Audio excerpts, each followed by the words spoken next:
Bonsoir coach. Merci d'être venu répondre à quelques questions. Alors, tout d'abord sur le début de match, un gros début de match de l'Union. Vous avez su revenir tout de suite dans le match. Est-ce que c'était un facteur déterminant ? Je sais pas si c'est un facteur déterminant. Effectivement, on n'a pas démarré le match avec la concentration nécessaire défensivement. On a donné des tirs en transition, des situations un peu trop ouvertes à leur shooter. Et on a su corriger le tir et sans paniquer, en revenant dans le match petit à petit pour se mettre dans une autre position. Non, je pense pas que c'était déterminant. Ce qui est déterminant, c'est notre fin de match où on perd le fil de ce qu'on a construit pour passer devant et on permet à cette équipe de Tarbes de retrouver de la folie. Et on sait qu'il faut surtout pas, notamment à domicile, laisser cette équipe de Tarbes trouver de la folie. Dans votre effectif, 2 absents majeurs, est-ce que c'est une absence qui a pesé sur Oui, bien évidemment. C'est 2 absents et demi parce qu'Oumarou, c'était son match de reprise. Il a 2 entraînements dans les jambes, donc c'est pas forcément le vrai Oumarou que l'on voit, même si sa rentrée a été plutôt probante ce soir et c'est très positif. Mais c'est sûr que l'absence de Jeff Kébé et de David Ramseyer est forcément pénalisante. Maintenant, ça fait partie des aléas d'une saison et c'est d'autant plus dommage de pas avoir su se récompenser par une grosse victoire ici dans cette configuration-là. Ça amène forcément une frustration de ne pas aller toucher ce qu'on a mérité. Jusqu'au début du 4e quart-temps, les 2 équipes sont au coude à coude, 1 point d'écart au début du 4e quart-temps. Qu'est-ce qui a fait la différence dans cette fin de match ?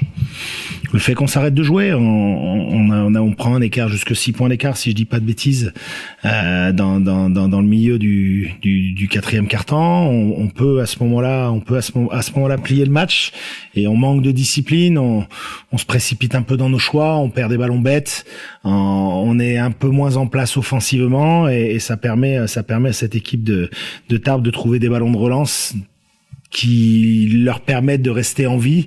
Et puis ça se joue à rien sur la fin de match. La pièce tombe du mauvais côté. On précipite un peu les choix pour essayer de revenir rapidement dans le match. On met pas les tirs et à partir de là, le match est plié. Vous avez gagné vos 2 matchs à domicile. Malheureusement, vous perdez les 3 à l'extérieur. Comment vous expliquez cette difficulté à voyager ? Il y a pas de facteur d'explication. D'abord, la difficulté à voyager, elle est présente pour tout le monde. On est dans la poule haute, ça veut dire avec les 10 meilleures équipes. Donc forcément, les équipes qu'on rencontre sont toutes des fortes équipes. Donc forcément, à l'extérieur, c'est encore plus compliqué. Nous, en plus de ça, c'est vrai que les circonstances et les pépins nous ont pas aidés à pouvoir aborder ces matchs dans la meilleure des configurations. Maintenant, voilà, faut qu'on continue à assurer le coup à domicile et à se montrer intraitable comme on l'a fait. Et puis je pense qu'on va aller décrocher 1 ou 2 victoires à l'extérieur d'ici la fin de cette deuxième phase, pardon. L'objectif pour vous, c'est de remonter immédiatement en Pro B après votre descente de l'année dernière. Oui. Est-ce que vous pensez que c'est encore possible au terme de cette seconde phase ou... Non, au terme de cette seconde phase, dès lors qu'on a perdu le premier match à Lune Plage, ça donnait un écart trop important par rapport aux équipes de devant pour vraiment pouvoir espérer remonter. Par contre, le but du jeu, c'est de se positionner à la meilleure place possible pour avoir l'avantage du terrain le plus loin possible dans les playoffs. Donc, gagner des matchs, remonter petit à petit, et puis il y aura une 3e compétition qui va démarrer à l'issue de cette 2e phase. Merci coach et bonne fin de saison. Merci beaucoup.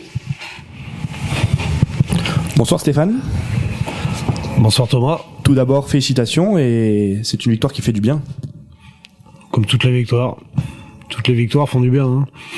Donc quelle que soit la manière, j'ai pas vu une victoire cette année qui faisait pas du bien. Donc celle-là, comme les autres, fait énormément de bien. Au niveau du match, un gros début de match de tes joueurs, très vite rattrapé par Saint-Vallier. Qu'est-ce qui a fait la différence ? Bon, la différence, il n'y a pas une grosse différence. Je pense qu'on retrouve un brin d'adresse au bon moment, un brin de combativité. On gagne 2 ballons sur la run and trap à la fin qui nous font énormément de bien aussi.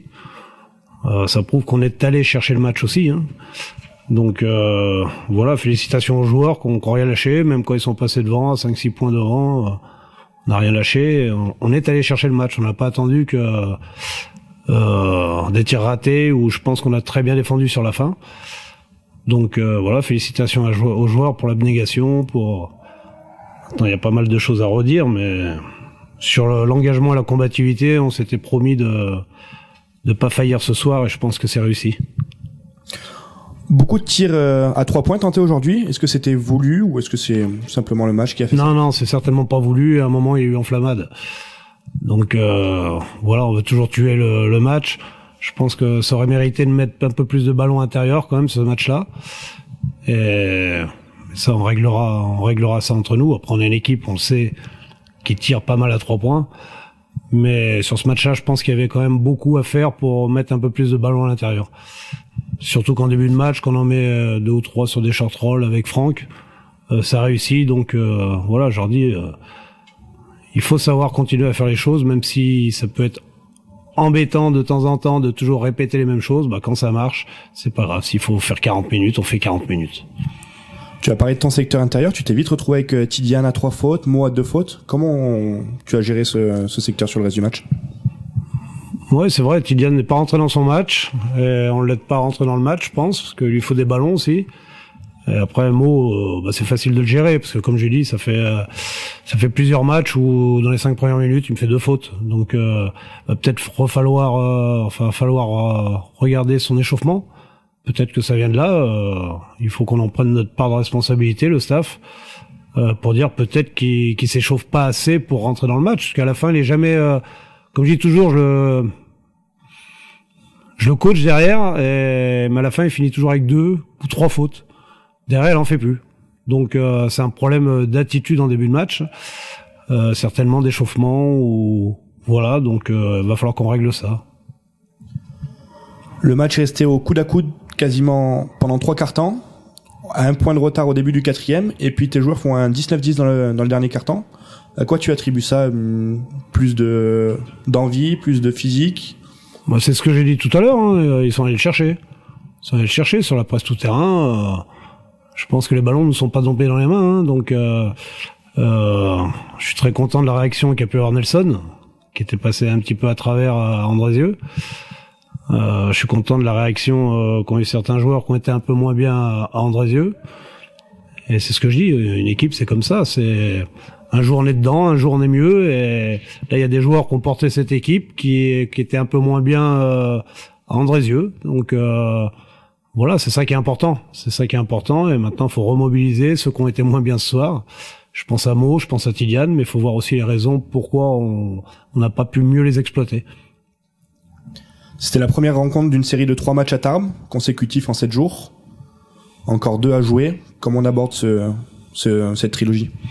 On appelle l'Olympiakos, on appelle Monaco, on a un championnat qui fait qu'on joue l'Euroleague. Donc on est en National 1, on joue l'Euroleague. Donc on fait comme tout le monde, hein, on n'est pas à plaindre puisque là ça va être à domicile. Faut pas oublier que sur les 4 premiers matchs, on a joué 3 à l'extérieur aussi. Donc c'est un petit peu normal qu'on reçoive un petit peu les autres équipes maintenant, hein. Mais on n'aura pas la fatigue des déplacements, c'est déjà ça. C'est déjà un gros avantage. Et si on continue d'avoir un public qui pousse comme ça, c'est un deuxième gros avantage.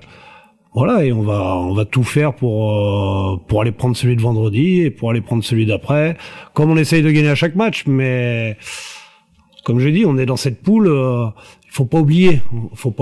On est dans cette poule. C'est la meilleure poule de National 1. On est là aussi pour apprendre et pour voir ce qu'il nous faut pour l'année prochaine, pour progresser encore un petit peu.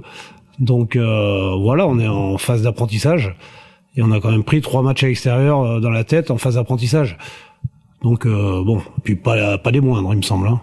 Je pense pas que ce soit les équipes qui étaient en bas de tableau, mais quand on voit Saint-Vallier, on s'aperçoit que ça pourrait être une équipe de haut de tableau aussi. Cette poule est très très relevée. Voilà, on apprend, on découvre pour certains, et voilà, on va combattre et essayer de gagner le maximum de matchs pour être le mieux classé possible dans cette poule à la fin de ce mini championnat. Merci Stéphane, et on se retrouve vendredi. Merci.